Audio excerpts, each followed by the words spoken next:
Good morning. I am 5 minutes earlier today. As always, if you're watching and recording, you're welcome to fast forward about 5 minutes to the beginning of our actual practice or to stay with us through our hellos.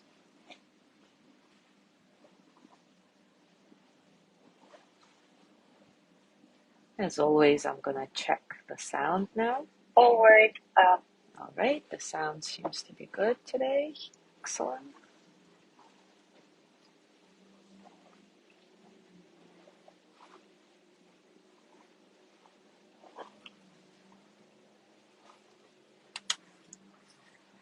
Good morning, Mary.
Good morning, Yanni and Theo.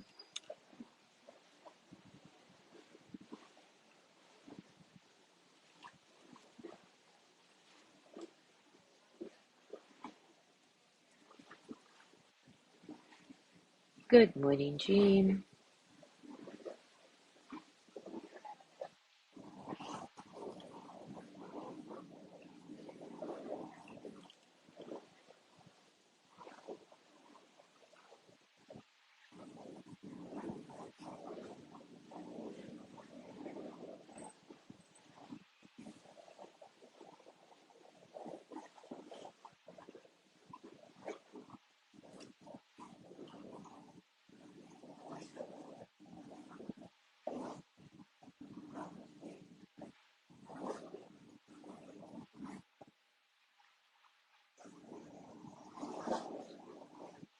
Good morning, Sandra. Good morning, Gina.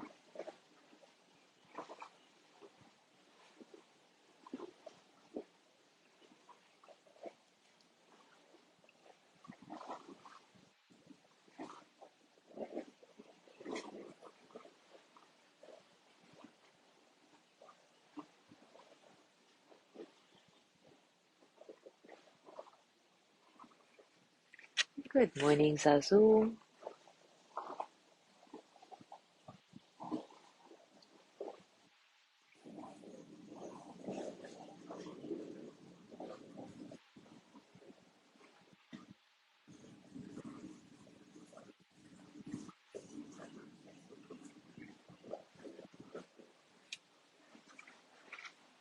Good morning, Judy.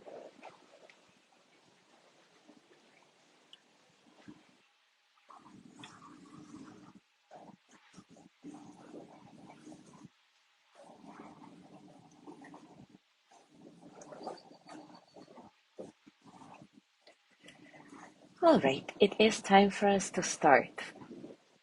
And yesterday we talked about all human beings having this bad case of metaphorical poison ivy.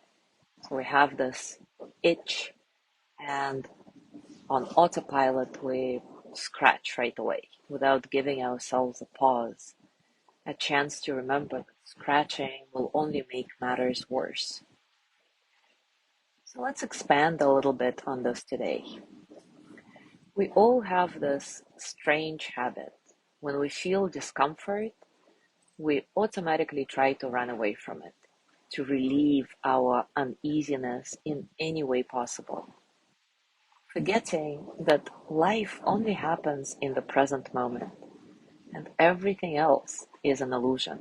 So we really need to learn to be okay with things just as they are, even when we don't like something. The three classic styles of looking for relief in the wrong places are pleasure seeking, numbing out, and using aggression. In the Buddhist teachings, it is said that the root of our discontent is self absorption and our fear of being present. We can very easily go from being open and receptive and alive, awake feeling to completely withdrawing. Again and again, we run from discomfort and go for short term symptom relief, which never really addresses the root of the problem. We're like an ostrich sticking its head in the sand in hopes of finding comfort. This running away from all that is unpleasant, this continual cycle of avoiding the present moment, is referred to as self-absorption or self-clinging or ego.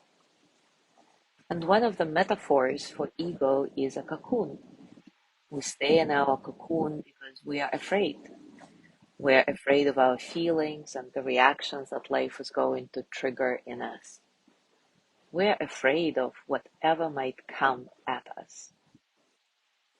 This avoidance strategy doesn't work though, because if it did, then our attempts to escape pain, which all living beings instinctively resort to, would result in security, happiness, and comfort, and there would be no problem. But trying to find these illusory zones of safety actually creates terrible suffering. It weakens us, the world becomes more terrifying, and our thoughts and emotions become more and more threatening.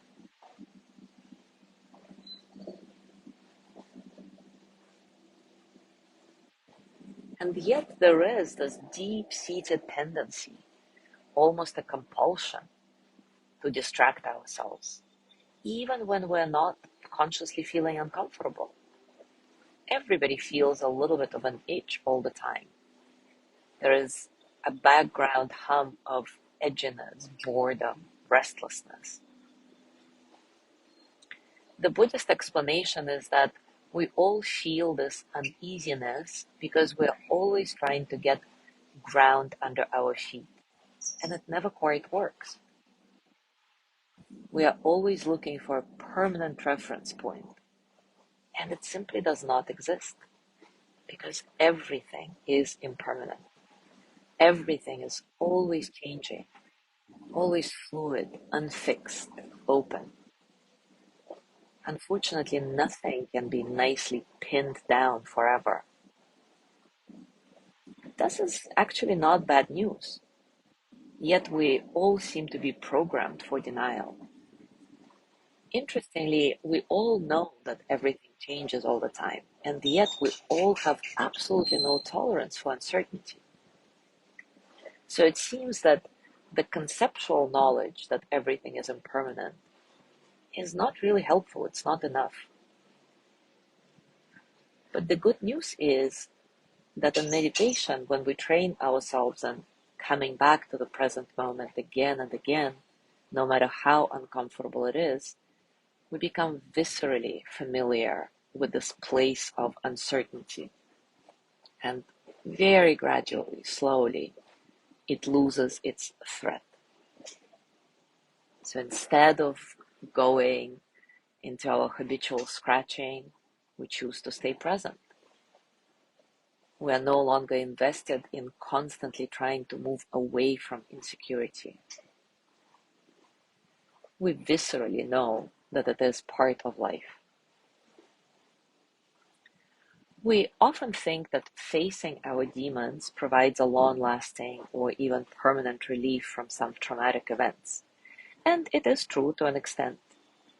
But what's even more powerful is just abiding with this uneasy, disquieting sensation of there is nowhere to run. Because when we learn to stay with our discomfort, no matter what, we discover that, guess what? We don't die. We don't collapse. Life continues. And that brings a profound relief and freedom.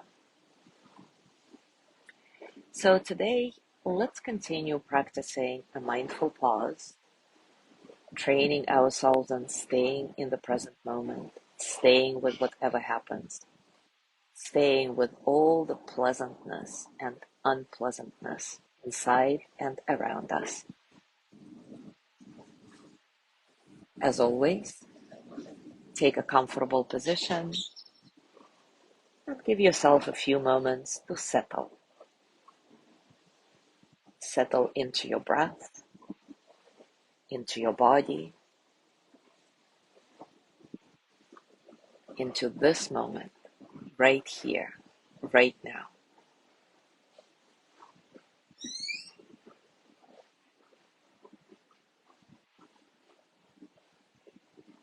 Check in with yourself. What are you feeling right now? Can you contact whatever it is you're feeling non-verbally? Just getting a felt sense of what's happening.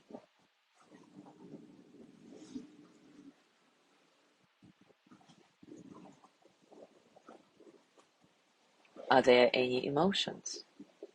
Can you be present to them non-verbally?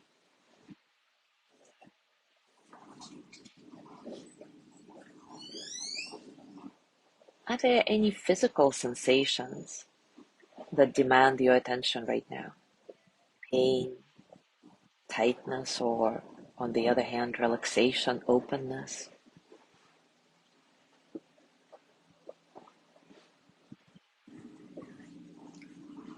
What about your thoughts? What's the quality of your mind right now? Busy, drowsy, still, obsessive, calm?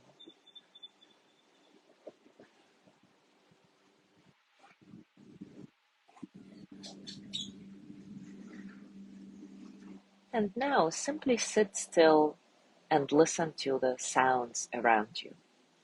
Focus on the sounds that are close to you.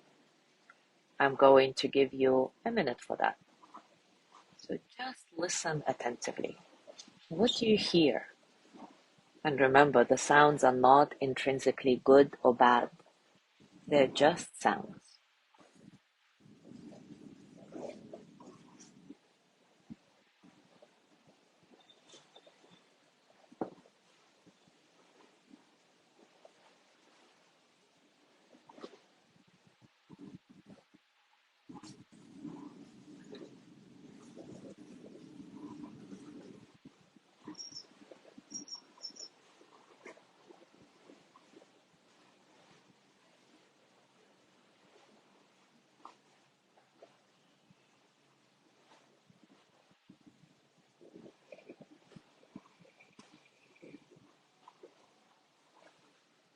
Maybe in that experience of listening, you found that you have the capacity for attention, the capacity to be present with alertness. Or you may have found that the task was very challenging and you just kept wandering off. If that's the case, in the next session of our practice, try choosing to come back after you've wandered off. Choose to come back because the present moment is so precious and fleeting. Because the present moment is where life really happens.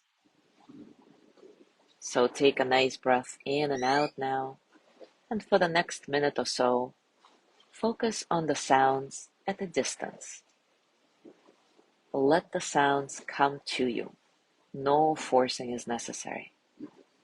And remember to come back every time you notice you've been distracted. Nothing more, nothing less. No judgment.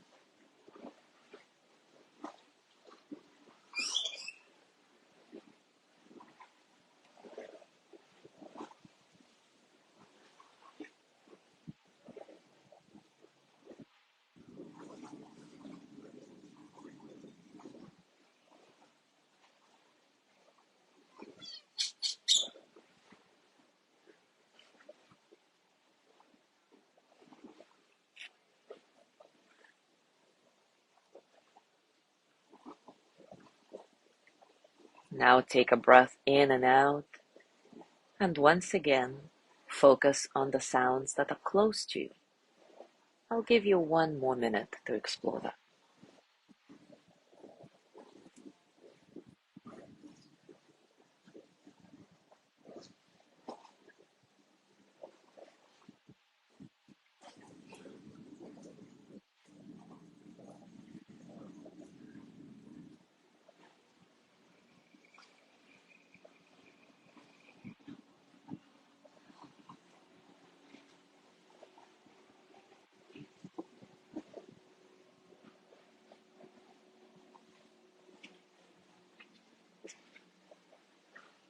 And now gently let go of this practice. As always, check in with yourself again. How are you feeling now? Physically, emotionally, mentally? How are you, really?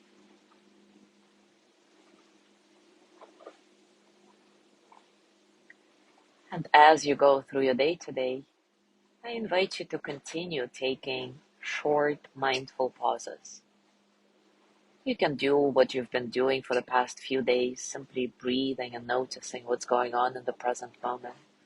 Or if you like this practice with the sounds around you, close and distant, you can include that. Stop, take a nice breath, and for a few breaths, simply listen to the sounds near and far. Enjoy. Thank you so much for being here today. Have a beautiful day, and I will see you tomorrow.